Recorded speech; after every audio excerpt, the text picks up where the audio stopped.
days had begun to blur for Daniel. He would wake in the dim light of dawn, drink his coffee in silence, and leave for the office before the streets fully stirred. His job wasn't bad. Steady pay, predictable hours, and the kind of tasks that rarely rattled anyone. But somewhere between the endless meetings and late-night reports, he felt life slipping through his fingers like water he couldn't hold. Most evenings he returned to his apartment without a single vivid memory of the day. It was as if he lived in a loop, each week folding into the next. The walls of his apartment felt like they carried the quiet hum of a life not fully lived. He rarely saw friends, rarely called home, telling himself he was too busy. There would be time later, always later. It was on one of those quiet evenings that he first noticed his neighbor, Mr. Harris, sitting outside his door. The old man had a book resting on his lap, his hands folded gently over the worn cover. He looked up with a small smile, as though he had been waiting for Daniel to notice him. They exchanged polite greetings, and Daniel, feeling oddly drawn to his calm presence, paused instead of hurrying inside. They spoke about small things at first: the weather, the neighborhood, the rustle of leaves in the courtyard. But then Mr. Harris said something that lingered long after Daniel had gone inside. Time is the only thing we spend without knowing how much we have left. You'd be wise to spend it on things that matter.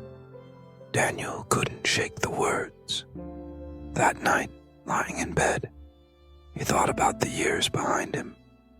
He had been so focused on climbing an invisible ladder that he hadn't realized how far it had taken him from the people and moments that once made his life feel real. Still, the next morning, habit pulled him back into the same rhythm. Emails, meetings, reports. His days continued as they always had. But somewhere in the back of his mind, a quiet question began to take root. What was he truly doing with the hours he'd been given? The question stayed with him, patient and persistent, like the faint ticking of a clock in an otherwise silent room. He didn't yet know that it would demand an answer sooner than he was ready to give.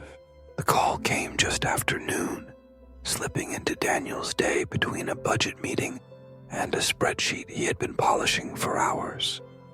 A nurse's voice, steady but urgent, explained that his mother had collapsed at home and been admitted for observation. They didn't know yet if it was serious, only that she was frightened and asking for him. The room seemed to tilt, though nothing moved. He stared at the glowing numbers on his screen as if they could anchor him to the version of the day he'd planned.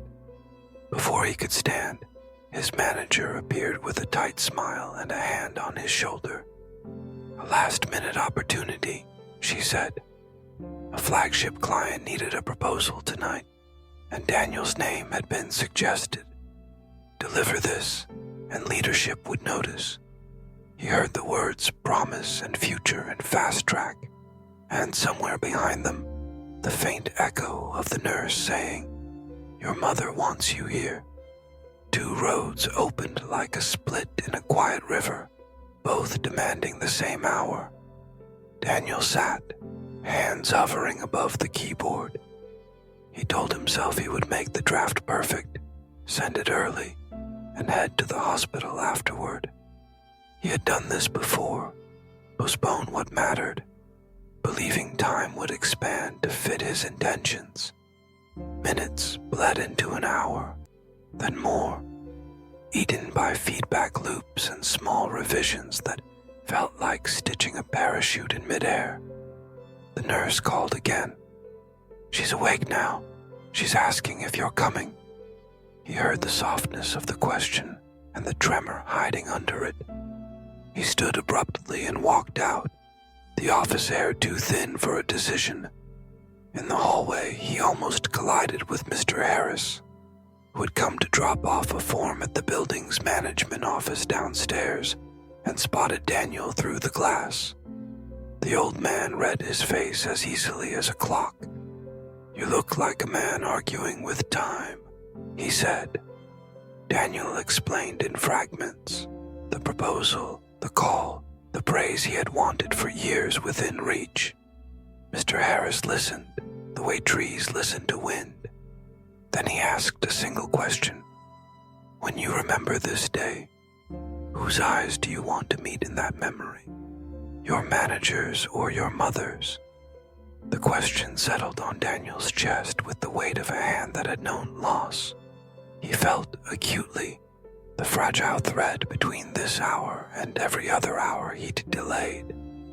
He glanced back toward the elevator that would return him to his desk, then toward the door leading to the street and the hospital beyond. The choice did not grow easier for being simple. It only grew clearer. The taxi ride to the hospital felt longer than it should have, as if the city itself was stretching the distance, asking him to consider what this moment meant. Rain traced thin, restless lines down the windows, blurring the lights outside. Daniel's phone buzzed twice, messages from his manager, but he didn't look. The proposal would be finished by someone else. The weight of that fact was lighter than he expected. When he stepped into his mother's room, the air felt different, quiet but alive. She was propped up in bed, her eyes tired yet warm, and for a moment she simply looked at him, as though memorizing the sight of her son in this exact place and time. He pulled a chair close, and she reached for his hand without a word. They spoke in fragments, nothing urgent, nothing profound. Her breakfast, the noise in the ward, a neighbor she still remembered from years ago. But beneath the small talk was something heavier, a shared understanding that they had been given this hour and might not get another like it. Daniel found himself studying the curve of her smile, the way her fingers curled slightly when she held his hand, the faint rhythm of her breathing. He realized how rarely he had truly looked at her in the past few years, too busy rushing from one self-appointed obligation to the next. At some point, she drifted into sleep, her grip on his hand loosening, but not letting go entirely. Daniel sat still, letting the moment settle inside him. He thought of Mr. Harris's question. In this room, he knew the answer would never change, no matter the years or the cost. When he left the hospital that evening, the rain had stopped. The streets were damp, catching the light in soft reflections.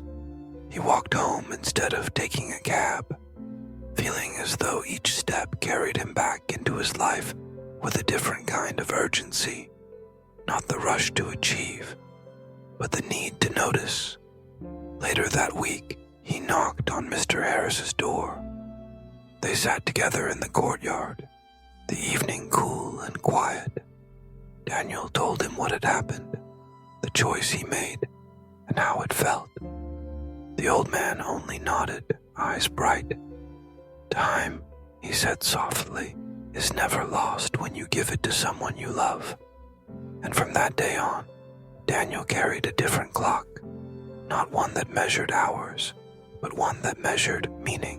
Some moments in life pass unnoticed, slipping quietly into the folds of memory.